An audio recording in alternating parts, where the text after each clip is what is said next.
Hai, selamat pagi pemirsa dimanapun Anda berada. Jumpa lagi dengan saya, Becky Tumewu. Apa kabar pemirsa? Mudah-mudahan semuanya dalam kondisi sehat walafiat ya.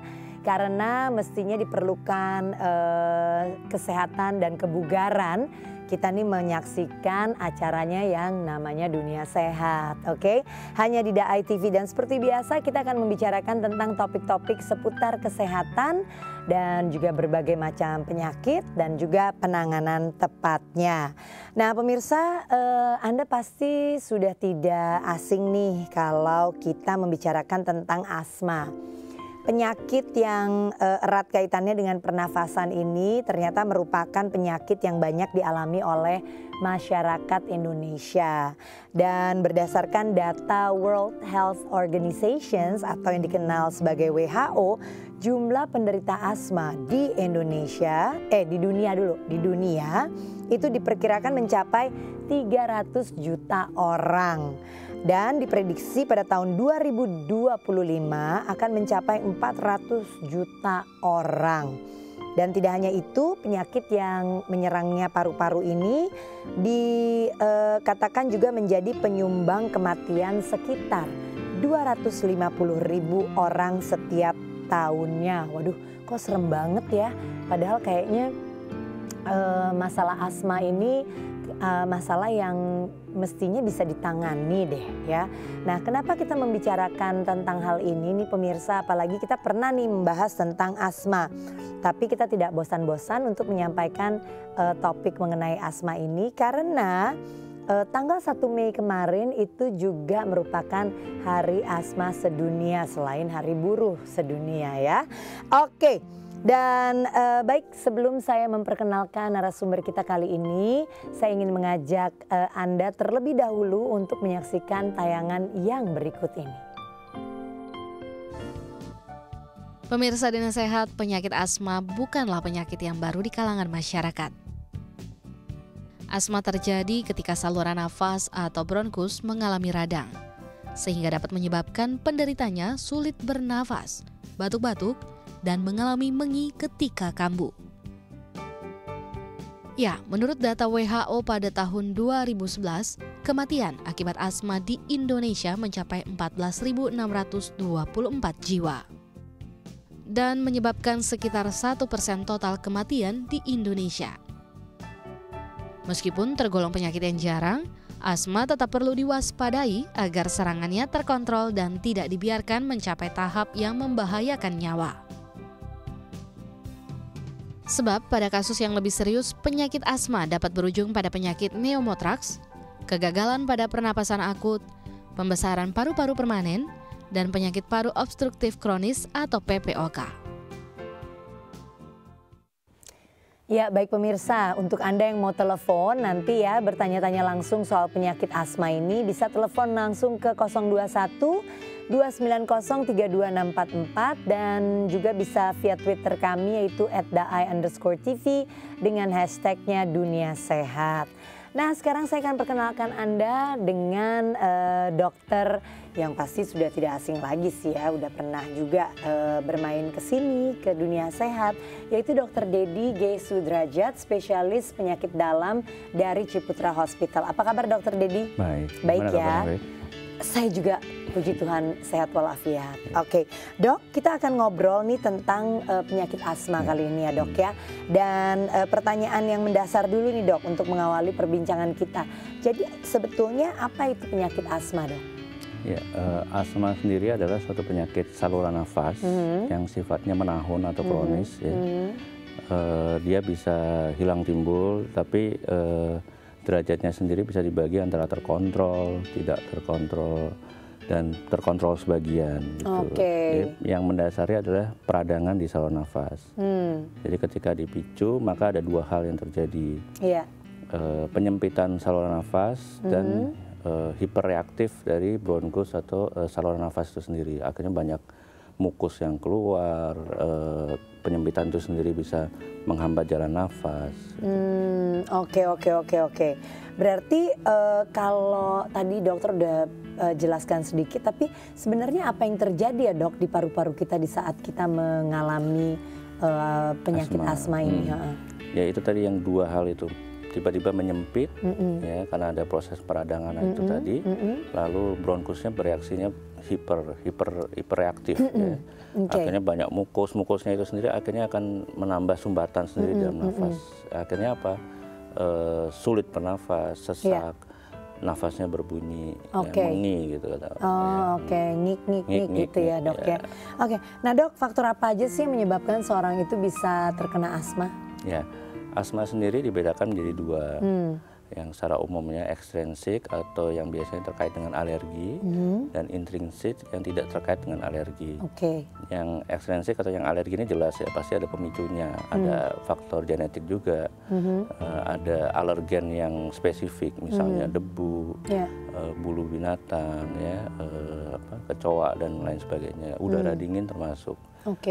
Sedangkan yang intrinsik, yang tidak terkait dengan alergi, itu banyak hal juga, misalnya obesitas, ya, atau penyakit reflux dari esophageal reflux, ya, yang lambung itu juga bisa memicu. Lalu infeksi sendiri, ada infeksi saluran nafas sehingga memicu terjadinya asma gitu. Nah, kalau yang terkait dengan alergi biasanya banyak terjadi pada yang anak-anak, yang bisa sampai ke dewasa. Sedangkan kalau yang tadi, yang non alergen itu biasanya timbul saat dewasa, lebih muda lah, remaja. Oke, nah dokter, berarti kalau tadi sudah dijelaskan bahwa oh ya, faktor apa saja sih yang menyebabkan seorang terkena asma gitu. Nah ini kan dokter menyatakan tadi ada dibedakan ekstrinsik dan intrinsik itu tadi ya dok ya. Nah apakah ini kemudian yang membuat atau membedakan asma jenis apa, atau sebenarnya ada berapa jenis asma ini dok? Ya, itu tadi secara umum itu, dua itu gambaran ya? Besarnya dua itu. Oke, karena faktor penyebabnya ya, gitu ibaratnya ya. Pemicunya. Oke, pemicunya. Oke, nah dok, berarti apakah faktor pencetus asma yang alergi dan non alergi itu bisa sama dok? Kalau yang alergi biasanya spesifik karena ada alergen atau sesuatu yang bisa memicu reaksi alergi itu, ya, bisa dari udara dingin, ya, debu dan sebagainya itu. Sedangkan yang non alergen tadi faktornya bisa di luar alergen, ya, infeksi, obesitas atau reflux dari esophageal, asam lambung itu tadi, infeksi paru-paru tadi, infeksi saluran nafas yang lain juga bisa sinusitis, ya, itu. Tapi tidak menutup kemungkinan yang punya basis atau dasar alergi dipicu oleh faktor-faktor non alergen, gitu. Jadi dia udah punya dasar alergi, tapi ketika dia punya sinusitis, ada infeksi paru atau saluran nafas lain, jadi asmanya ada kontribusi dari hal-hal yang lain juga gitu ya dokter ya? Bisa tertrigger oleh faktor-faktor non alergen juga. Oke, baiklah kalau begitu. Nah kita akan lanjutkan kembali nih pemirsa bersama dengan Dokter Dedi, membicarakan tentang bahayanya penyakit asma. Tadi kita sudah membahas tentang sebab-sebabnya, apa itu penyakit asma sendiri, kemudian ternyata dibedakan antara dua gitu ya. Nah abis ini nih kita boleh tanya-tanya lagi, dan buat Anda yang mau ikutan bertanya silakan di 021 290 32644. Jangan kemana-mana, tetap di acara kita Dunia Sehat.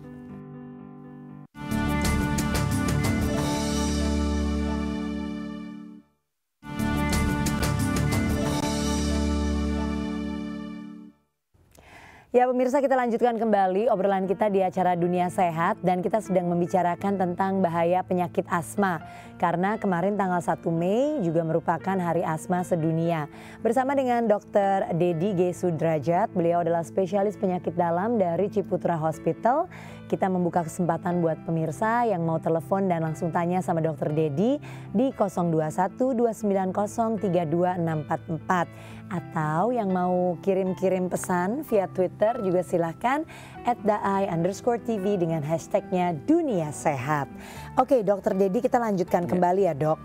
Jadi kalau bicara tentang penyakit asma di Indonesia nih dok, ini penderita penyakit asma di Indonesia seperti apa kondisinya? Kalau bicara angka, Riskesdas yang 2014 ya, itu menunjukkan prevalensinya sekitar 4,5% dari total populasi penduduk Indonesia. Oke. Kalau dibandingkan dengan angka di dunia itu range-nya di masing-masing negara antara 1 sampai 18%. Rata-rata dunia itu sendiri sekitar 8%. Gitu. Dan ini terus meningkat, terutama yang remaja.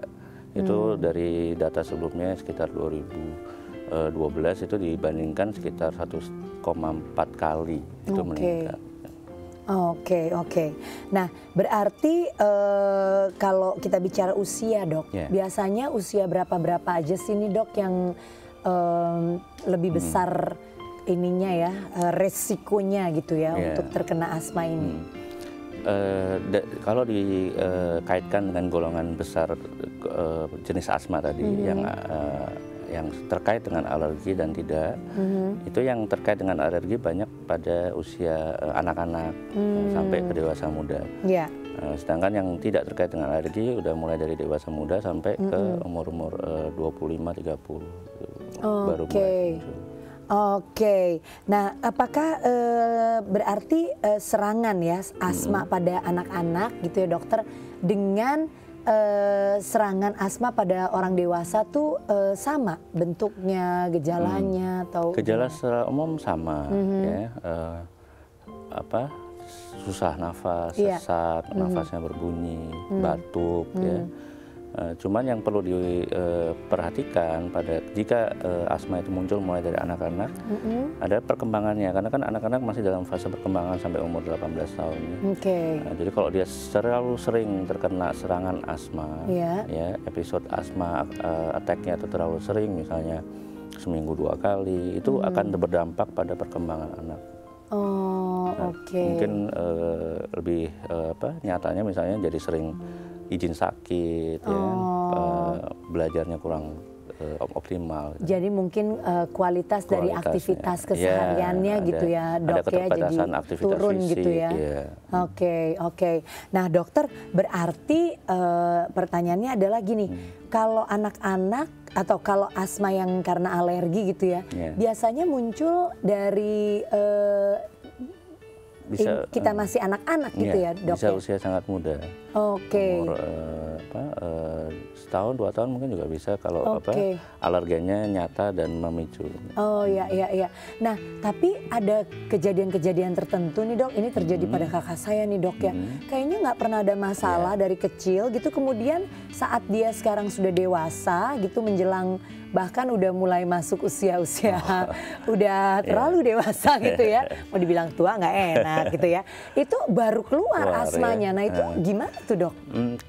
Kalau muncul pada usia dewasa, apalagi usia lanjut ya 40, ini kita, 50. Iya nih, udah di atas 50 itu harus gitu. dibedakan dengan kondisi yang namanya penyakit paru obstruktif kronis. Gitu. Karena terutama untuk yang obesitas dan smokers yang merokok, itu gejalanya mirip. Tapi secara patofisiologi juga mirip, tapi berbeda sebenarnya. Jadi kalau alergi asma itu ada kaitan alergi dan faktor pemicu yang tadi saya, kalau yang PPOK ini lebih ke paparan polusi ya, asap rokok, mungkin lingkungan kerja. Iya. Oke, tetapi berarti memang sama sebetulnya, selalu ada pemicu gitu ya, dokter ya. Dan kalau misalnya melihat kondisi seperti di Jakarta ini, gimana nih kondisinya, Dok? Kan udaranya juga udah nggak bersih. Polusi salah satu pemicu yang bisa men-trigger asma ya, sehingga serangannya itu muncul. Nah, makanya untuk yang punya asma tentu harus lebih meningkatkan daya tahan tubuh supaya pemicu-pemicu yang tiap hari terpapar itu bisa menghindar atau bahkan mengurangi episode serangan. Terapi yang komprehensif, terapi asma untuk yang obat-obatan dibagi jadi 2, controller yang mengurangi episode serangan asma itu, dan reliever itu kalau pas serangan baru diberikan. Gitu. Nah, Dok, berarti kalau tadi kan dokter bicara soal kalau berapa banyak sih serangan gitu ya, memang berapa lama sekali atau berapa banyak dalam waktu tertentu, Dok, orang bisa mengalami serangan asma tersebut? Variasi ya, tergantung berat ringannya asma yang diderita gitu ya? Ya, berat ringan asma tadi juga pernah saya sampaikan bahwa dibagi 3, terkontrol, tidak terkontrol, dan terkontrol sebagian. Itu biasanya dilihat dari seberapa sering serangan asmanya terkena. Ya, misalnya dia harus pakai inhaler ya, semprotan itu sampai 2 kali seminggu pasti gitu. Atau harus membutuhkan pertolongan ke rumah sakit yang terlalu sering, misalnya hitungannya seminggu 2 kali cukup sering ya. Atau sampai terbatas aktivitas fisiknya, itu juga terlalu sering. Kalau misalnya itu semua terjadi, berarti dia tidak terkontrol. Nah, dari berat ringan golongan ini juga kita bisa gambarkan bahwa memang asma hampir tidak pernah sembuh total. Ya. Istilah yang kita berikan adalah terkontrol atau tidak. Baik dokter. Nah baik pemirsa, sebelum kita lanjutkan kembali ya obrolan kita dengan dokter, kita akan terlebih dahulu menyaksikan info sehat berikut ini. Tapi sebelumnya juga saya ingin mengingatkan untuk Anda yang mau tanya langsung silakan di 0212903244. Sekarang lihat info sehat dulu, yaitu mengenai buah yang baik untuk penderita asma. Pemirsa Dunia Sehat, ada banyak jenis buah-buahan yang dapat dijadikan referensi terbaik untuk penderita asma. Buah tersebut memiliki manfaat untuk mengurangi serangan asma. Dan berikut ini beberapa di antaranya. Alpukat. Buah yang ini memberikan sumber yang baik dari vitamin E, terutama bagi seseorang yang menderita asma terkait dengan alergi kacang. Alpukat mengandung konsentrasi tinggi L-glutathione yang juga dikenal ampuh membantu peradangan kuil sistemik. Proses tersebut dapat membantu seseorang terhindar dari serangan asma. Kiwi. Efek protektif kiwi terkait dengan kandungan vitamin C yang tinggi. Jeruk dan kiwi juga terbukti mengurangi sesak napas, pilek, dan batuk. Pisang. Pisang adalah salah satu sumber terbaik piridoksin, umumnya dikenal sebagai vitamin B6. Piridoksin memainkan peran penting dalam produksi adenosin trifosfat atau ATP dan adenosin monofosfat siklik, molekul yang telah terbukti untuk membantu rileks jaringan otot polos bronkus. Tomat. Buah berwarna merah terang ini memiliki banyak kandungan likopenedan, beta-karoten, vitamin C, dan sejumlah besar kalium yang luar biasa untuk mengurangi gejala asma. Apel. Buah yang satu ini juga baik untuk pencegahan penyakit asma. Kandungan quercetin dalam apel mampu memberikan perlindungan yang kuat terhadap asma. Studi Eropa menyatakan bahwa wanita hamil yang makan 4 apel per minggunya dapat menurunkan resiko melahirkan anak asma sampai 53%. Bahkan anak yang minum jus apel memiliki resiko 50% lebih kecil untuk terjangkit asma.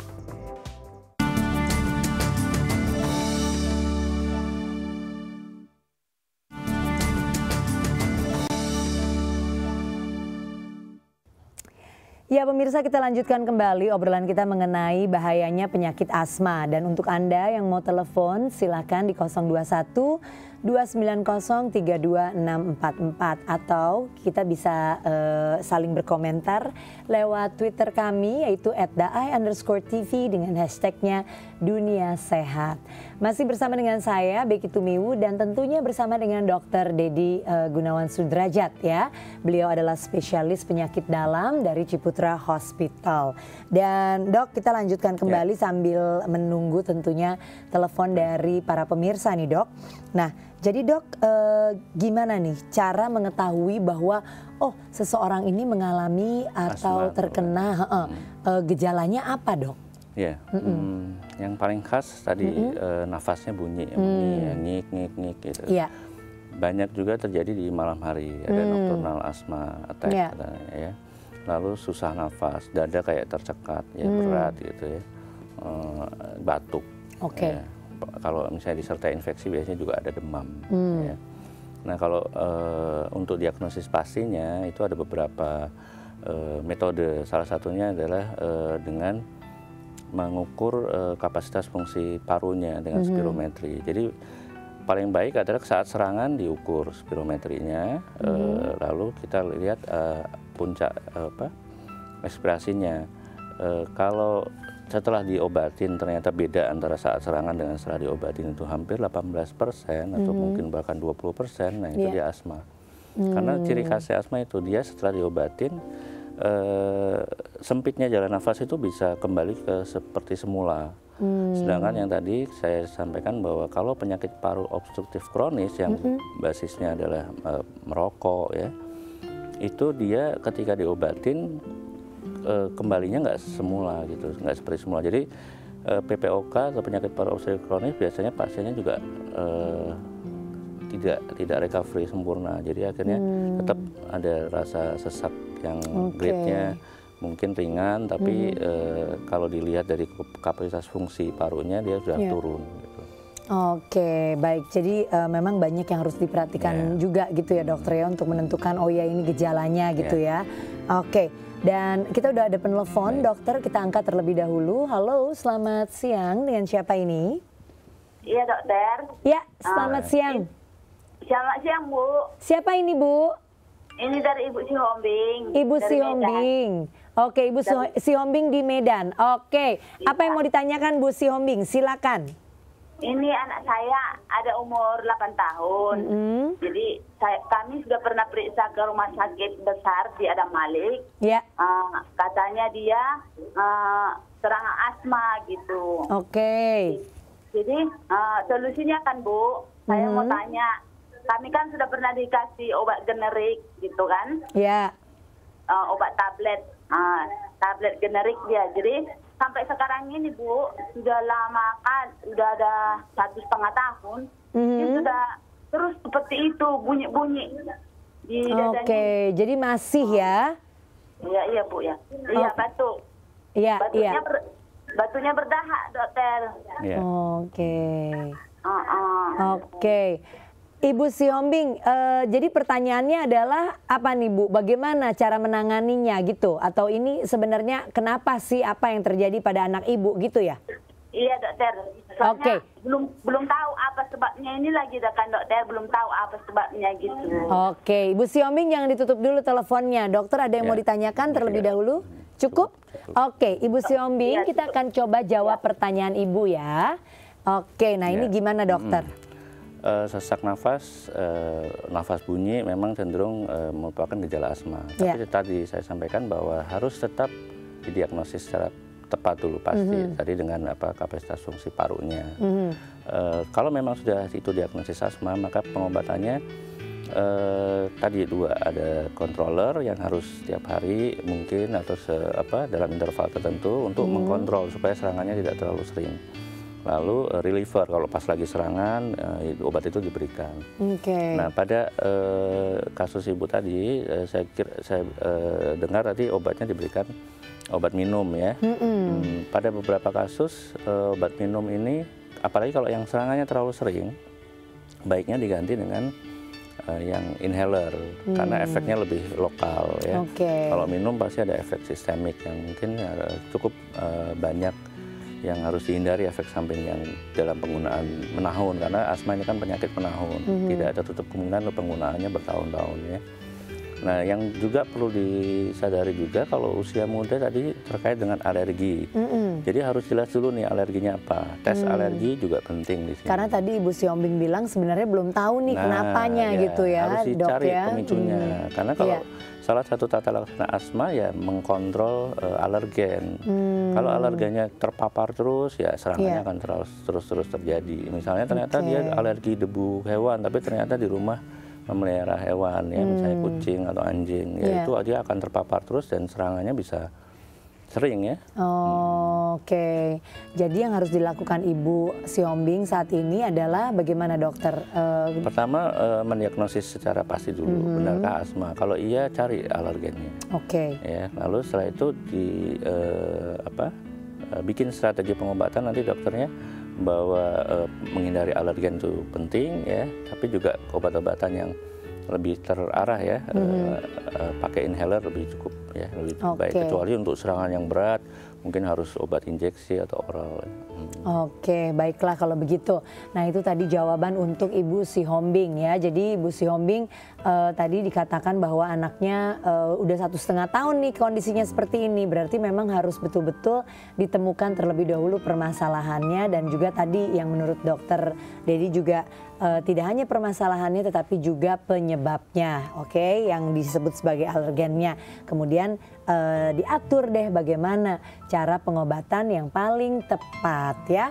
Mudah-mudahan cepat sembuh ya anaknya Ibu Sihombing ya. Dan buat Anda yang mau telepon silahkan, masih ada kesempatan di 021 290 32644. Nanti semuanya bisa langsung ditanyakan kepada dokter Dedi.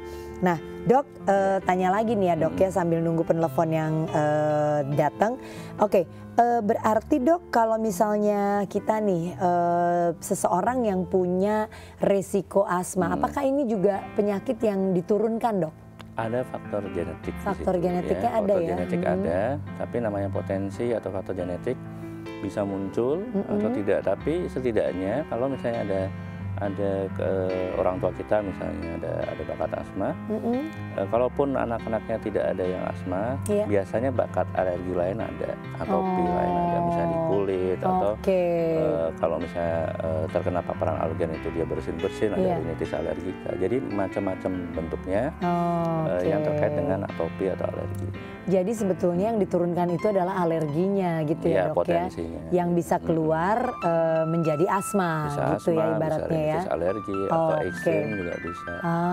Oke, baiklah kalau begitu.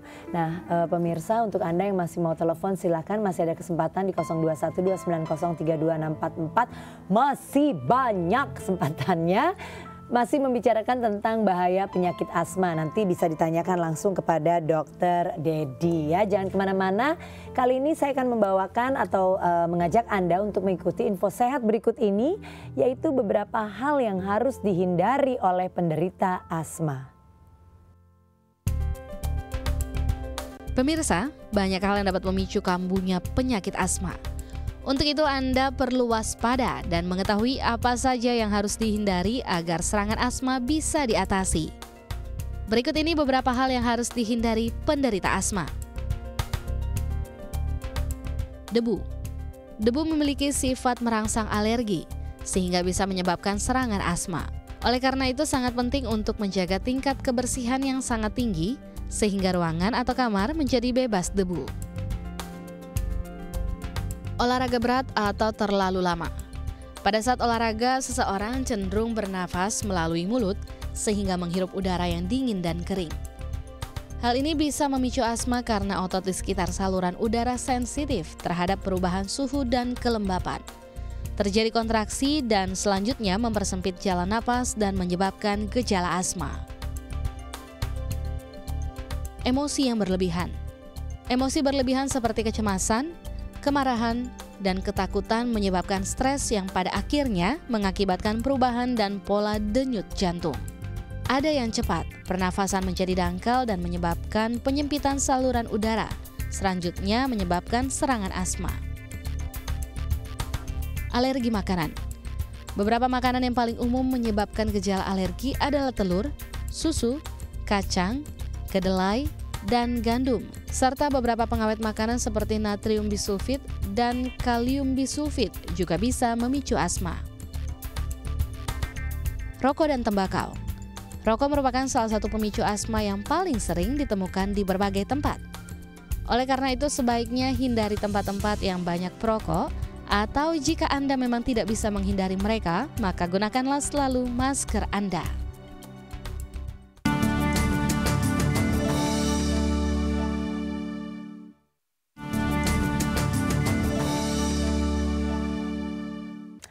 Baik pemirsa, kita lanjutkan kembali pembicaraan kita, dan kali ini pembicaraan kita masih seputar bahayanya penyakit asma. Yang ingin telepon silakan, yang mau tanya-tanya sama dokter Dedi ya di 021 290 32644 pemirsa, atau juga bisa via Twitter kami yaitu @daai_tv dengan hashtagnya Dunia Sehat. Bersama dengan Dr. Dedi Gunawan Sudrajat, beliau adalah spesialis penyakit dalam dari Ciputra Hospital. Oke dok, tadi kan kita udah nanya soal gejalanya kayak apa, terus jenis-jenis asma dan lain-lain. Nah kalau penyakit asma ini menyerang ibu yang tengah hamil nih dok, gimana dok? Kemudian apa bahayanya gitu? Oke, memang ini jadi perhatian khusus ya.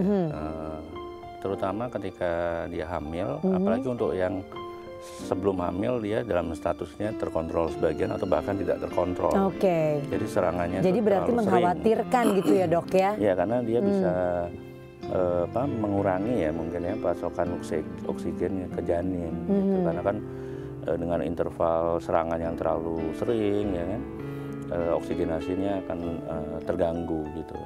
Dan kualitas kehamilannya ya, beberapa komplikasi bisa waktu melahirkannya jadi lebih awal ya, atau bahkan kematian janin juga bisa terjadi, perkembangan janin terganggu ya.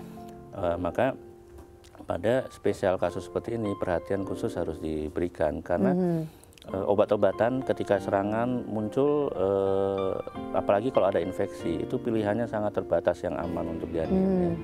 Tapi sampai saat ini untuk yang controller dan reliever, yang inhaler itu cukup aman untuk dipakai saat hamil. Jadi memang ibu hamil harus di screening dulu nih.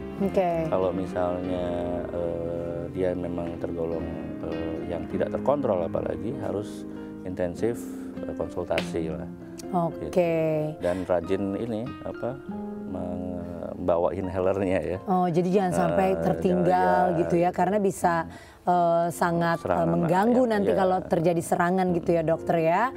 Oke, nah sekarang ada penelpon lagi dok, kita angkat terlebih dahulu. Halo, selamat siang, dengan siapa ini? Halo. Selamat siang. Siang, dengan siapa? Dengan Joni. Joni, Pak Joni di mana Pak? Di Medan. Di Medan. Oke Pak Joni di Medan, apa yang mau ditanyakan Pak Joni? Saya ini sudah menderita asma cukup lama. Ya, berapa lama tuh Pak Joni? Udah adalah 10 tahun. 10 tahun, oke.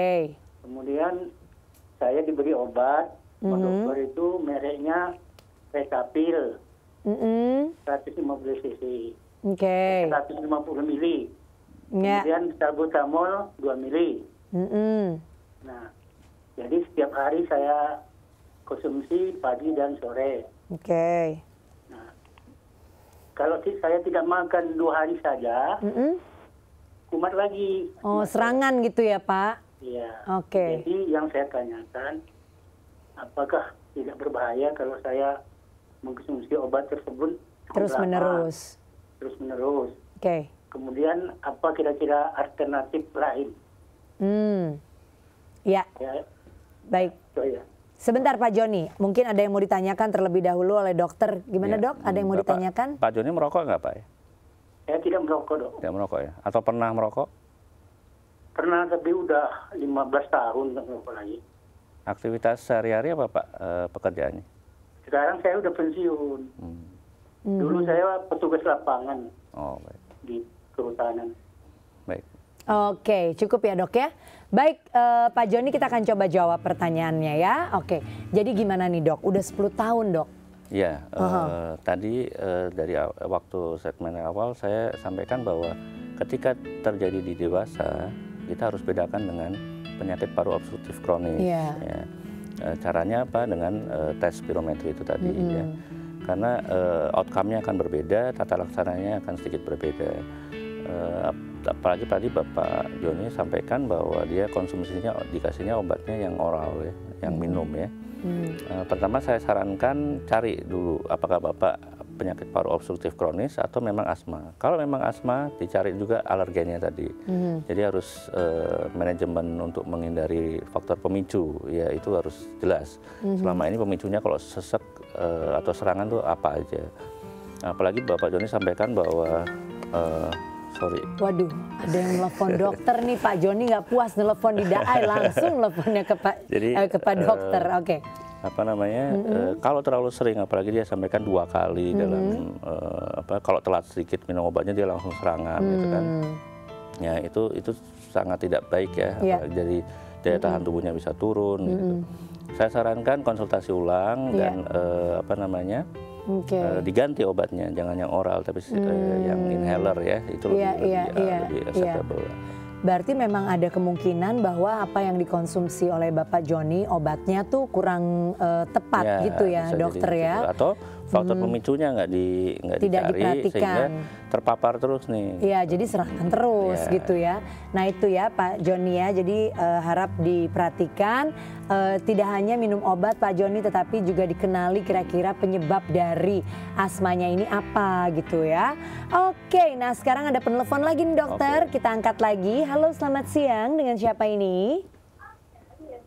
Dengan Bapak Ahmad. Bapak Ahmad di mana Pak? Di Tangerang, Di Tangerang. Oke, Bapak Ahmad di Tangerang. Apa yang mau ditanyakan Pak Ahmad? Ini saya Bu, kata dokter saya PPOK. Oke. Tapi saya kalau lagi sesak itu harus mengeluarkan dahak dulu, baru enak gitu. Iya. Itu pun harus melalui bantu alat nebu gitu. Oh, mesti di nebu dulu ya? Iya. Oke. Iya. Sudah berapa lama nih yang Pak? Saya tanyakan sekitar 2 tahunan lah. Oke. Ya, dan yang mau ditanyakan? Apakah PPOK itu bisa semua apa tidak ya? Oke, baik Pak Ahmad sebentar, dokter apakah ada yang mau ditanyakan terlebih dahulu kepada Bapak Ahmad? Bapak udah nggak merokok ya Pak? Saya udah 2 tahun nggak ngerokok. Udah, tapi dulu ngerokok ya Pak ya? 20 tahunan. 20 tahunan, tapi udah 2 tahun terakhir ini sudah tidak merokok. Cukup dokter? Ya. Cukup. Oke Bapak Ahmad, akan kita coba jawab pertanyaannya ya. Nah jadi bagaimana nih Pak Ahmad? Salah satu problem yang tersering terjadi pada PPOK itu ada retensi sputum atau riaknya itu susah keluar. Itu karena yang tadi saya jelaskan bahwa ketika dia diberikan obat untuk meredakan serangan pun itu tidak kembali ke ukuran lumen yang normal gitu. Jadi udah mulai terganggu. Jadi jaringan di sekitar saluran nafasnya pun udah terganggu sehingga dahak itu mau dikeluarin juga agak susah. Makanya Bapak sering sampaikan juga tadi dibantu dengan diinhalasi, diencerin dulu dahaknya. Dahaknya biasanya pekat. Nah, sama dengan asma juga harus dicari pemicunya yang memicu infeksinya misalnya. Karena PPOK biasanya terpicu seringkali karena infeksi paru gitu. Itu satu, dan pengendaliannya juga, dan seringkali PPOK juga harus ada kontrolernya juga. Oke, baik, itu jawaban untuk Bapak Ahmad ya. Jadi harap diperhatikan deh Pak, dikonsultasikan kembali supaya bisa ditangani dengan tepat gitu ya. Baik pemirsa, untuk Anda yang mau telepon silakan, masih ada kesempatan terakhir ya setelah kita break nanti, yaitu di 0212903244. Tetapi sekarang saya akan mengajak Anda untuk mengikuti tips kesehatan berikut ini yang perlu kita kenali, yaitu gejala asma. Ini dia. Tips kesehatan gejala asma.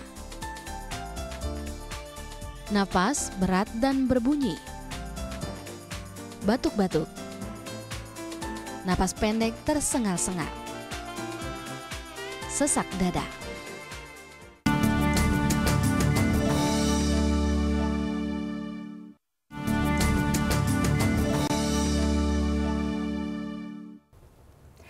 Ya pemirsa, kembali lagi di acara kita Dunia Sehat, hanya di DAI TV, masih berbincang tentang bahayanya penyakit asma, dan masih ada kesempatan untuk Anda telepon di 0212903244 ya.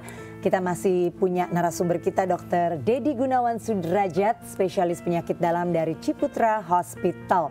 Silakan sekali lagi 0212903244. Ini kesempatan terakhir ya Dok ya, kalau mau tanya-tanya sama dokter. Oke, nah tapi sebelum kita terima telepon, berarti saya mau tanya lagi. Jadi sebetulnya Dok, penyakit asma ini kalau kita sekali kena gitu sebenarnya ya udah, we have to live with it gitu ya, for the rest of our lives. Jadi ini tentang pengontrolan, betul ya dok? Oke, jadi apa nih dok yang biasanya harus kita lakukan kalau kita udah tahu atau kita udah ke dokter dan dinyatakan bahwa oh ya Anda asma gitu ya. Nah kemudian apa nih yang menjadi pengobatan dan terapi kita? Goalnya atau tujuannya adalah meminimalkan interval serangan. Jadi semakin jarang serangan itu terjadi berarti tercapai lah tujuannya. Gitu. Tapi kalau dikatakan bahwa proses itu hilang sama sekali sebenarnya tidak. Pada waktu tertentu, misalnya dia udah terkontrol sekian tahun, tapi ada pemicu yang hebat bisa muncul lagi. Gitu. Ya, yang harus dilakukan ya itu tadi cari faktor-faktor pemicu, coba hindari. Lalu ketika ada faktor pemicu yang tidak bisa dihindari, manage. Misalnya memang pekerjaannya banyak alergen nih, debu segala macam. Ya mungkin harus saat bekerja harus ada masker ya. Atau misalnya dia olahragawan, misalnya kalau misalnya dia olahraga terpicu bisa. Ya dia harus prepare sebelumnya, ada controller inhaler itu tadi sebelum olahraga bisa dipakai, bisa olahraga, tapi memang harus tahu kapasitasnya. Tidak sedikit orang yang berolahraga dengan penderita asma yang berolahraga, tapi tetap bisa menjalankan aktivitasnya dengan baik. Jadi kenali alergennya, pemicunya, hidup sehat, lalu konsultasikan dan ikuti. Apa yang harus dilakukan, misalnya harus controller diberikan tiap hari, dihirup tiap hari gitu. Oke dokter, jadi itu ya yang harus diperhatikan ya kalau kita nggak mau serangannya terlalu sering gitu ya. Oke baik, dan ini ada penelpon lagi, coba kita angkat. Halo, selamat siang, dengan siapa ini? Dengan Ibu Anissa di Subang. Oke, Ibu Anissa di Subang, apa yang mau ditanyakan Ibu Anissa, silahkan. Begini, saya kan punya penyakit asma dari bayi, dari umur 2 tahun. Terus waktu saya hamil 7 bulan asma saya kambuh. Saya juga ngelahirin tuh harusnya kan 40 minggu. 36 minggu saya udah ngelahirin, jadi ngelahirin dini kata bidan. Pas ngelahirin emang gak kambuh, tapi anak saya tuh berat badannya kurang. Makan susah gitu, setiap bulan tuh pasti aja sakit gitu, kalau nggak batuk pilek apa aja gitu, panas gitu. Terus pas diperiksa ke spesialis anak katanya terkena flek, ada kaitannya dengan penyakit saya? Atau misalnya itu emang bawaan sendiri gitu? Ibu Anissa umur berapa ya sekarang? Sekarang 23. 23 tahun. Oke, dokter ada yang mau ditanyakan terlebih dahulu? Ibu Anissa sendiri ada flek juga nggak Bu? Atau infeksi paru? Pernah diperiksa nggak? Enggak sih, paling waktu dulu tuh bronkitis. Kalau anggota keluarga yang lain ada yang kena flek juga? Nggak ada. Saya juga kan ini asma tuh bukan turunan, soalnya orang tua saya nggak ada yang punya asma. Baik. Cuman bapak saya tuh dulu kan suka ngerokok di dalam ruangan gitu. Cukup dokter? Cukup ya. Oke, baik Ibu Anissa, kita coba jawab pertanyaannya ya. Nah ini bagaimana nih dokter? Tapi kita nggak tahu nih Ibu Anissa menyatakan tidak ada karena belum betul diperiksa atau ya kan? Baru asumsi saja. Jadi gimana dokter? Yang pertama ini contoh bahwa penderita asma hamil ya memang harus diperhatikan karena komplikasinya bisa tadi kelahirannya ternyata maju dari waktu yang sebelumnya yang harusnya terjadi, perkembangan anaknya terganggu, ya kan, daya tahan tubuh anaknya juga terganggu pada akhirnya ya. Yang kedua, apakah flek dengan asma berkaitan secara langsung sih tidak, tapi karena gini, asma sendiri tadi proses peradangan kronis ya. Pemicunya ada ya alergen dan non alergen. Tapi kalau yang flek yang biasa diasumsikan dengan TBC ya atau infeksi paru itu karena infeksi, jadi ada bakteri yang masuk ke dalam tubuh menginfeksi paru-paru. Kaitannya mungkin yang tidak langsung adalah ketika serangan asmanya muncul ya, misalnya anaknya Ibu Anissa ini harus diketahui juga asma juga atau tidak gitu. Karena penderita asma seringkali daya tahan tubuhnya juga relatif lebih rendah. Lebih kurang ya. Karena serangan-serangan yang terus-terusan itu.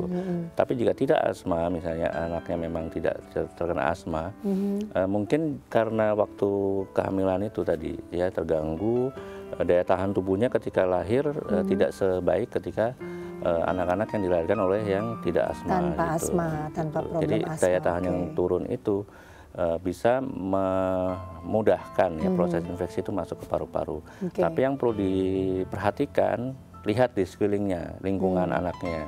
Apakah cukup baik, lembab, ya, gelap, yang bisa memungkinkan bakteri-bakteri atau kuman TBC itu tumbuh atau berkembang biak ya.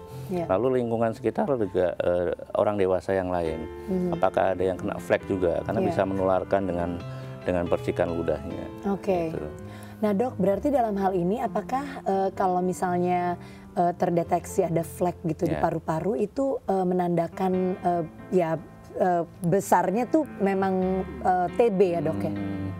Ya itu yang harus dipastikan dulu karena istilah flek itu sendiri sudah terlalu umum digunakan dan harus jelas apakah ini infeksi bakteri yang non spesifik atau memang yang spesifik seperti TBC. Oh, jadi sebenarnya flek di paru-paru itu juga perlu diketahui, bukan semua flek di paru-paru itu berarti TB gitu ya dok ya? Ini juga kesalahan dari tenaga medis, seringkali kalau udah liatin foto ini ada fleknya bu gitu. Ini harus jelas nih bakterinya spesifik seperti TBC atau bukan gitu. Oke, baiklah kalau begitu. Nah itu untuk ibu ya. Jadi mumpung ya bayinya juga masih kecil ya dok ya, diperiksakan dulu secara teliti kira-kira apa yang harus ditindaklanjuti berikutnya gitu ya. Oke, Dokter Dedi terima kasih atas waktu dan juga penjelasan yang sudah disampaikan mengenai asma ini. Dan pemirsa, untuk Anda yang sudah telepon, terima kasih atas teleponnya dan partisipasinya. Untuk Anda yang masih pingin memberikan kritik dan saran, boleh via SMS di 088981005000 atau di tweet ke @daai_tv dengan hashtagnya Dunia Sehat. Dan bergabunglah bersama dengan kami di Facebook yaitu Dunia Sehat Daai TV. Saya Becky Tumewu, pemirsa sekali lagi mengucapkan terima kasih atas kebersamaan kita. Mudah-mudahan kita semuanya diberkati dengan kesehatan dan juga hati yang bersuka cita, karena katanya hati yang gembira adalah obat yang paling mujarab ya dokter ya, betul ya? Oke, baiklah kalau begitu saya Becky Tumewu sekali lagi terima kasih dan saya akan undur diri. Kita jumpa lagi di acara Dunia Sehat selanjutnya. Salam sehat.